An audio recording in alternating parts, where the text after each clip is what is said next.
Alexandra. Tout à fait, Thomas. Bonjour, Raphaël. Vous nous emmenez ce matin à Venise, dans la cité des Doges, qui est en ce moment sous les eaux. Je crois que c'est un phénomène habituel, non, là-bas?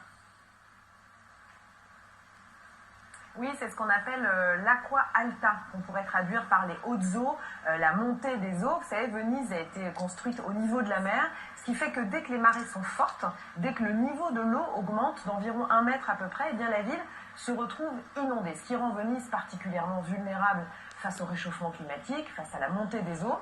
Et donc, pour faire face au problème, eh bien, la ville a décidé de s'équiper, comme vous allez le voir dans ce reportage réalisé avec Valérie Parent et Laura Tossiti.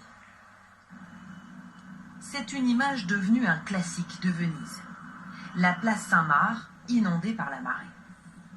Chaque année ou presque à cette époque, des pontons sont installés partout sur la place pour permettre aux Vénitiens et touristes de continuer de vivre normalement.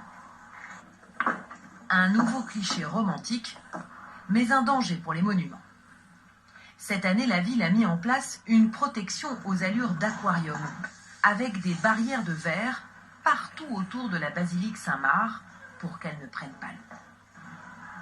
De quoi apaiser l'angoisse des habitants à cette époque de l'année, car ces vitrines s'inscrivent dans une série de mesures de protection de la ville. Cette semaine, il y a une grande montée des eaux d'1,50 m. S'il n'y avait pas le Mosée, ce serait la catastrophe et la ville serait en alerte. Le Mosée, c'est un système de digues installé au large de la ville qui protège Venise de la montée des eaux. Dès que la marée s'annonce forte, les ingénieurs installés sur une plateforme au large activent des digues pour maintenir la sérénissime Mosée.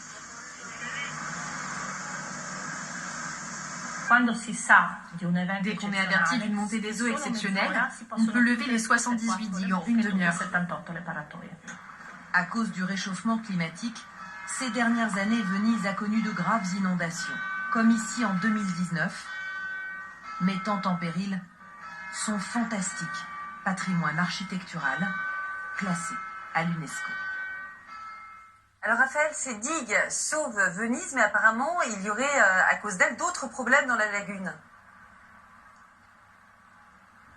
Et oui, vous savez, Venise est entourée de marais qui sont très riches, qui ont une biodiversité très riche. Et puis, comme toujours, bien que l'homme intervient dans un écosystème, cela crée une réaction en chaîne. En fait, quand on lève ces barrières, ces digues, eh bien, ça empêche l'eau de passer, c'est le principe, mais avec les nuages de sédiments qui sont contenus dans la marée. Et ces sédiments, c'est ce qui nourrit les plantes qui structurent ce marais, qui structure la lagune. Et donc, si ces plantes n'ont pas à manger et qu'elles devaient disparaître, eh bien, c'est la lagune qui finirait aussi par disparaître. Et puis, ces marais et les écosystèmes qu'ils abritent jouent un rôle très important dans la lutte contre le réchauffement climatique, puisqu'ils capturent le dioxyde de carbone.